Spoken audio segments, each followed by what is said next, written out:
On August 24th, a train station collapsed in Moscow. In ISU, Russia is being blown up on Independence Day.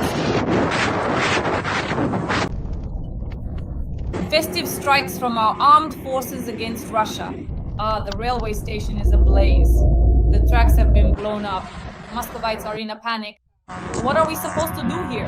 This is where childhood... The railways are burning, a freight train is on fire. Hundreds of passengers have been evacuated. Traffic has been halted. We're getting out. Muscovites report the roof collapsed after a powerful explosion. The tracks are burning. The station is engulfed in smoke. Look, everyone, seriously, this is a disaster. This is a complete disaster. Trains have stopped all over the country. This is not just a blow to the capital. This is a blow to Russia's logistics. The first car...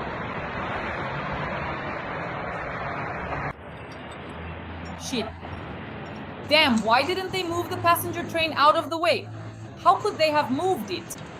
There it is, damn it. Airports are currently experiencing widespread chaos. Aeroflot is completely paralyzed, its essential servers have been destroyed, and numerous flights have been regrettably cancelled. Meanwhile, Russia is restricting gasoline exports. And this is just the beginning. The economy is going into a tailspin. The country is frozen in flames. We'll discuss all this with the President of the Assembly of the Peoples of the Caucasus, personal enemy of Putin and Kadyrov, Ruslan Kutayev. Good afternoon, Dasha. Greetings to you. Ruslan Avkaftievich, the railways are under attack. In the Moscow region and Rostov region, drones attacked 5 regions at once. The drone is flying close. In Salsk, there's a fire at the railway station. A freight train is burning.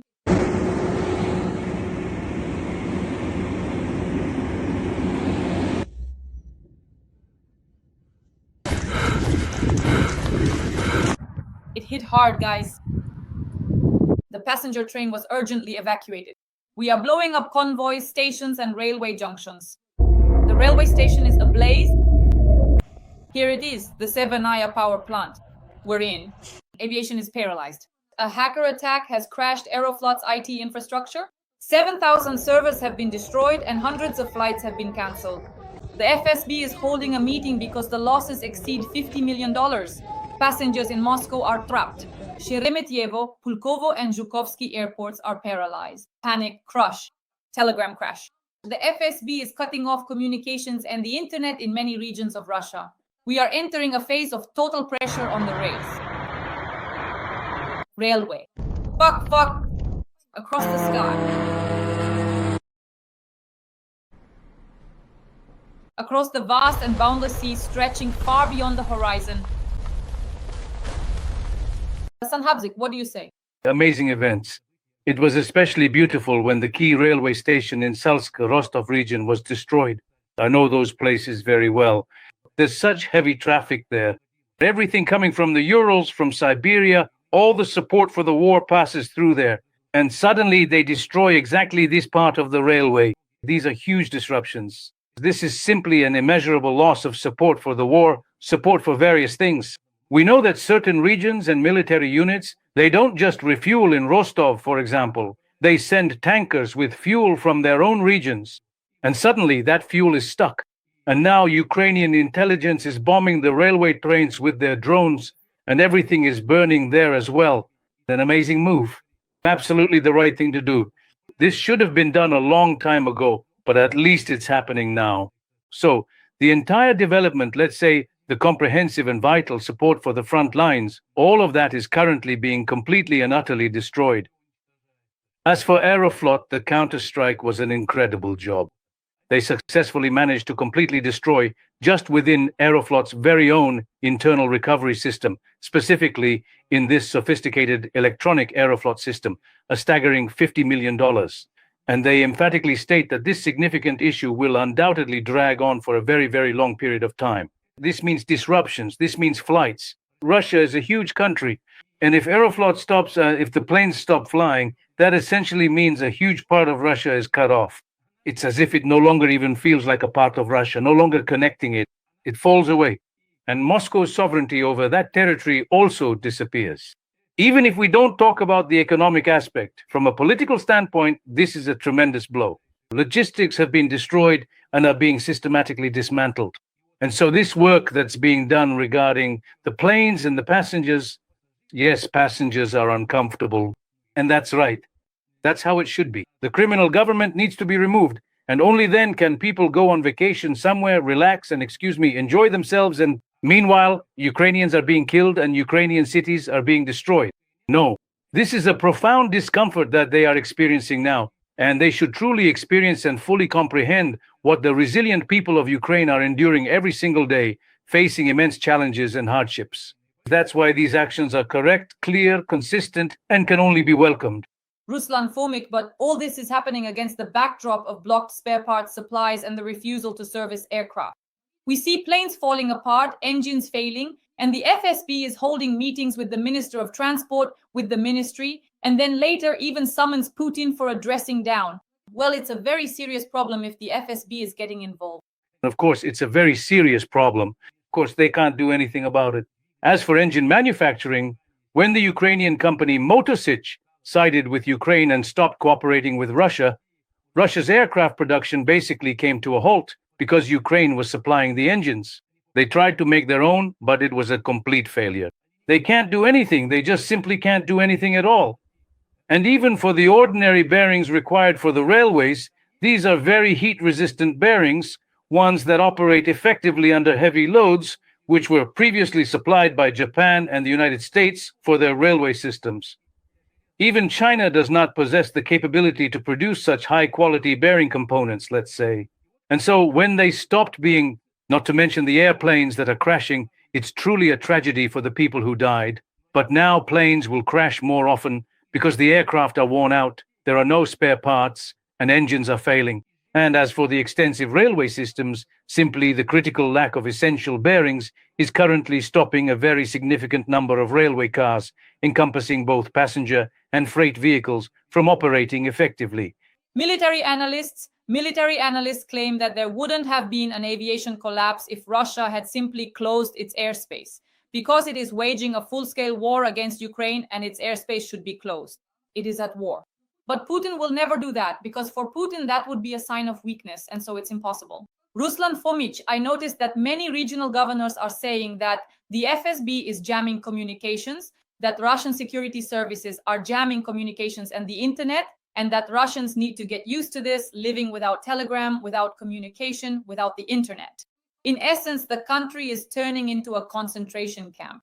Without a doubt, they are already having very serious discussions now, and there are hints that they will ban WhatsApp as well.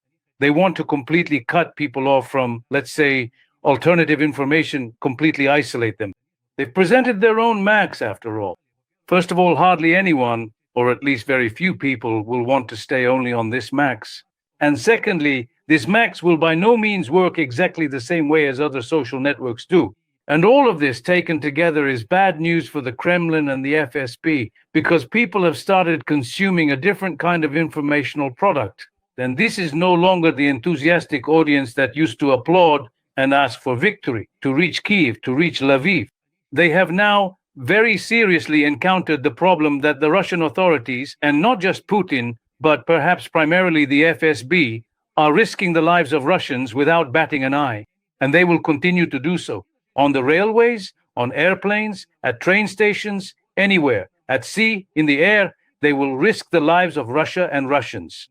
But all of this is simply just to meticulously avoid any image losses and to carefully preserve their inherent power. That is the fundamental and sole basis of precisely how they operate. You see, Dasha, they know they've truly lost. And now they just need to bide their time to get into a sort of current or direction, a track, where they could somehow keep their power with some semblance of dignity. Not a complete destruction or discrediting of power, but at least preserving some kind of face for the authorities. That's exactly what they're busy with. They couldn't care less about Russians. They don't care about their deaths at all. We know what's happening at the front. Ruslan Fomich, Trump gave Putin 10 days, and the Prime Minister of Poland, Donald Tusk, has already officially stated that most likely Russia's war against Ukraine will end soon, or at least the acute phase will. What do you attribute this to? Do you think that Putin's ultimatum will actually be enforced? And what consequences will Russia face if it violates it? That is, if 10 days pass and it doesn't cease fire. What is Trump prepared to do? What consequences will there be for Russia and for Putin personally? I think the first thing Trump will do, he's already a hostage. He has been excessively clear, precise, and explicit despite all his talkativeness and the fact that he often backtracks or disavows his own words. Now he himself has become a hostage to all his statements. Even within his own party, they won't understand. In Trump's administration, they won't understand if he acts differently. I can even guess how this will play out. All his threats are these tariffs, or rather the sanctions he talked about. These sanctions, in the form of certain tariffs, he will increase them, but not in the context of trade relations between Russia and the US. That's only 3 billion. Here, the sanctions will be secondary sanctions, specifically against China, India, Brazil, and Turkey.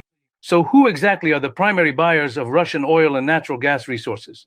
I think these sanctions will actually be imposed. I don't think they will be enforced with the full severity that was prepared in the United States Congress, at least, especially considering that Trump is now not just offended by Putin. He has started to actually hate him a little because all of Trump's expectations were rejected, all his initiatives. He simply expected that Putin would meet him halfway. And now at this point, he is going to start acting tough. And all his toughness will come down to the fact that sanctions will be imposed, not the harshest sanctions, but still tough enough for Russia.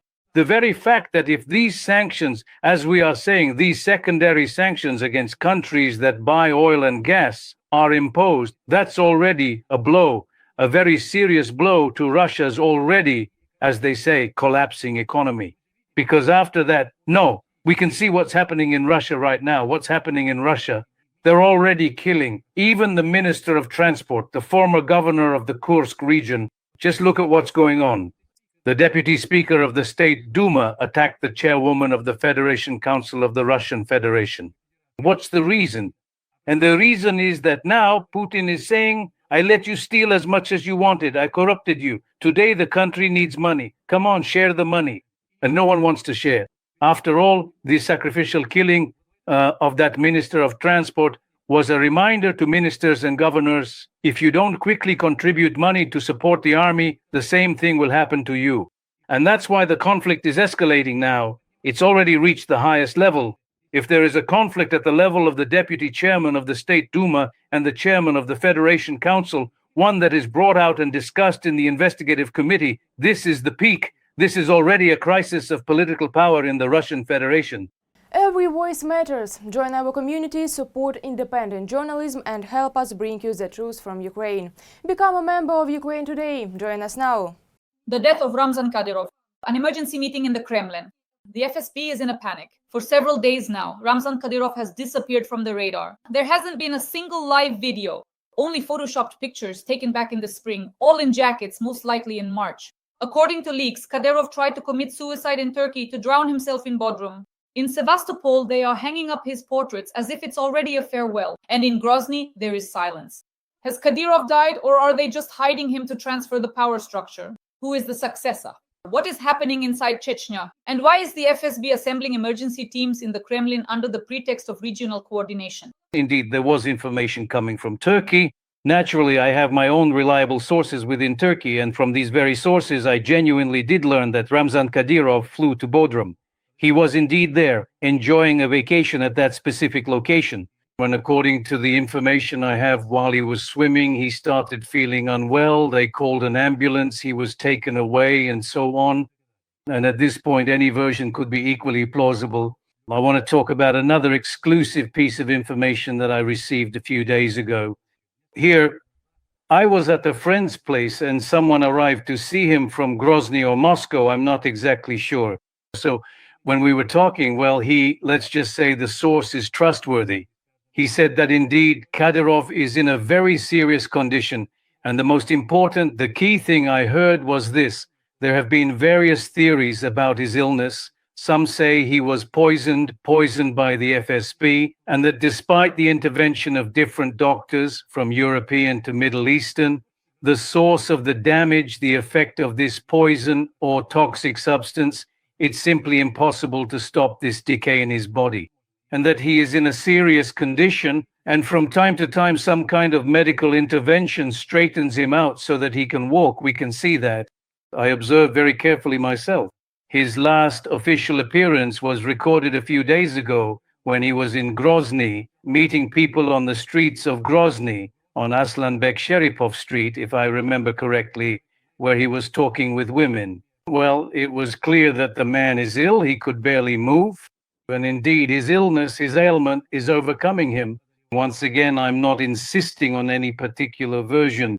Some say it's his pancreas, others say his kidneys have been replaced, still others say it's poisoning. Personally, I'm inclined to believe that poisoning is, after all, Moscow's driving force. They get rid of all those they don't like precisely through poisoning.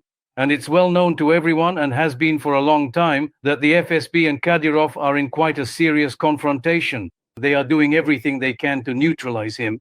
They are doing everything possible to weaken Putin, because Kadyrov and his followers are indeed a very significant force in protecting Putin. And all of this evidence, taken comprehensively and considered together in principle, may very strongly indicate that Kadyrov's current health status, or indeed the significant and concerning lack thereof, is actively being influenced by powerful and determined external forces who are fully prepared and willing to do absolutely everything within their considerable power to effectively neutralize him and his influence completely. Ruslan Kamkamzich, you have just shared some very exclusive information. So we can assume that if the Russian special services eliminated Kadyrov by poisoning him, they are also preparing for the elimination of Putin. In other words, are they, so to speak, weakening the protective circle around the country's top leader? Absolutely right. First and foremost, this is aimed at weakening Putin. Here, unlike Prigozhin or others like Kolokoltsev or Bastrikin, who basically switched sides to the FSB, Putin was left with only two forces he relied on, the National Guard under Zolotov and Kadyrov. And it should be said very clearly that Putin relied on and trusted Kadyrov and his men even more than Zolotov. And this force needed to be neutralized. From this perspective, in recent years, the FSB's active behavior was directed toward this goal.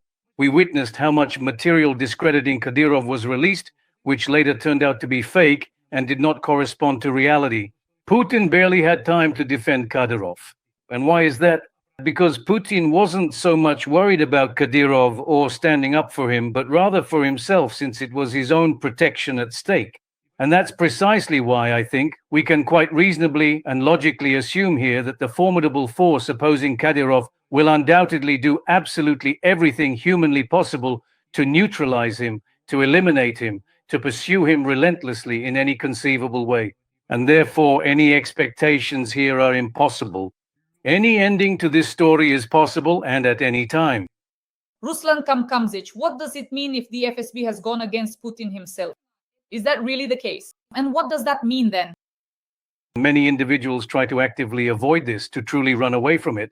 But it really is the undeniable case, I am absolutely convinced, because Vladimir Putin is now a hostage of the war he started in Ukraine. He has entered such a phase that now, if he tries to stop the war, he will have to tell the Russian people, his, let's say, core electorate, those suffering from the most severe form of fascism, Russism, whatever the percentage may be, he will have to tell these people that he has not achieved his goal, that he missed the mark. In that case, the leader must be replaced with another. In this regard, Putin is entangled. He can't do anything. But the FSB is not. The FSB is not only well represented in Russian power structures, they are the cementing force of all the components of Russian authority. Why? Because this personnel policy was carried out exclusively with the approval and recommendation of the Russian FSB when they were together, as they say, on the same team and trusted each other. And now consider the children of prominent figures such as Patrushev, Ivanov, and Bortnikov, basically anyone you might name, for instance, Kemezov, or indeed anyone at all. These individuals are all people who have successfully gone through the rigorous training and educational programs of the FSB school. Their children have grown up. Some of them are already heading ministries or are deputy prime ministers, like Patrushev's son, or leading agencies and major corporations, serious corporations at that, financial, gas, oil, and so on.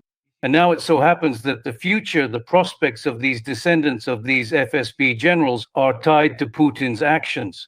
It would be much better and easier for them to give up Putin, no matter how it's done.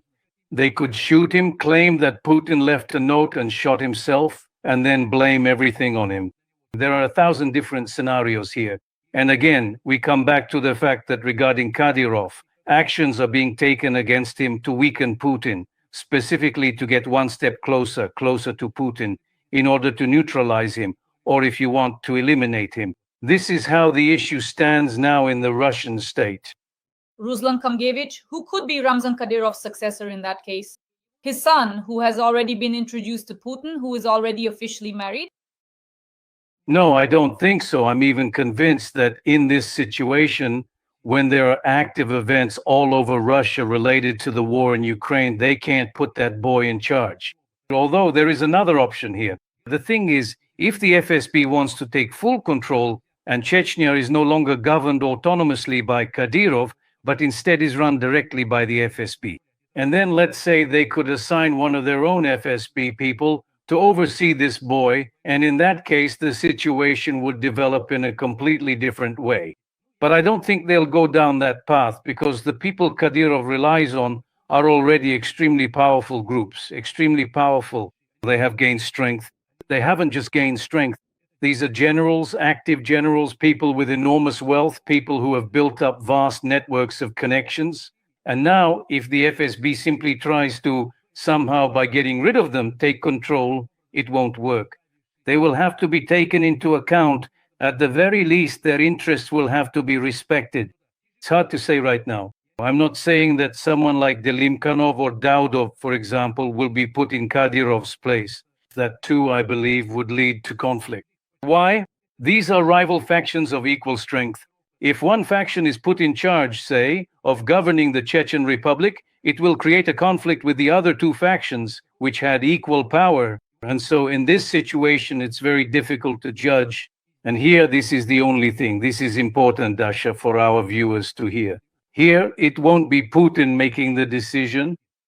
If Putin were the one making the decisions unambiguously, they would have put Kadyrov's uncle, Ramzan Kadyrov's uncle Magomed, at the head of the Chechen Republic. Why? Because in order to preserve those resources, huge billion-dollar resources, to maintain and manage them, it has to be someone from close family. The boy, no. I think he's too much of a boy. We remember when Ramzan Kadyrov came to power, they changed the Chechen constitution because he was too young by age. I think the requirement was 35 years old and he was younger than that. They had to change the constitution to accommodate him. Well, excuse me, when someone is 30 years old and they change the constitution for him, and when a boy is 17 years old. These are completely incomparable things that don't fit even within the simple, even the criminal Russian logic. And that's why there will be other options here. Dear audience, please write in the comments what you think might happen after the death of Ramzan Kadyrov. Does this mean that the FSB will go against Putin? Putin's days are numbered. There will be a military or forceful coup. Who could be put in Putin's place? Who could be put in Kadyrov's place? In the comments, let us know where you're watching from and leave a few kind words in support of our duo and Ruslan Kutaev. Ruslan Kamgevich, now the most important question. Could the death of Kadyrov create a zone of turbulence in various republics? This is very important. And could it trigger the fragmentation of Russia? No, here we need to clearly understand Kadyrov and his influence on neighboring republics. Some experts without any real knowledge have said foolish things about this. No, Kadyrov has never tried to control or influence neighboring regions. Absolutely. He was satisfied with what he had. And secondly, if the situation changes within the Chechen Republic itself, it won't affect the neighboring regions, but it will impact the Chechen Republic itself, the internal balance, and the behavior of the population. Right now, despite all their hatred toward Kadyrov, the FSB understands that the protest-minded segment of the Chechen Republic's population is enormous. If they try to make any moves, any military actions, say pursuit operations in any case, out of these three groups, if any group ends up on the side against the FSB, then the territory of the Chechen Republic, the overwhelming majority of the population, will support anyone who goes against the Russian FSB. And this would be an entirely new situation within the Chechen Republic itself. This very process will also affect neighboring regions. It's not just about Kadyrov's death or a change of power. No. If there are any significant military actions, any deliberate actions specifically aimed at fundamentally undermining those three crucial pillars that Kadyrov has consistently relied upon.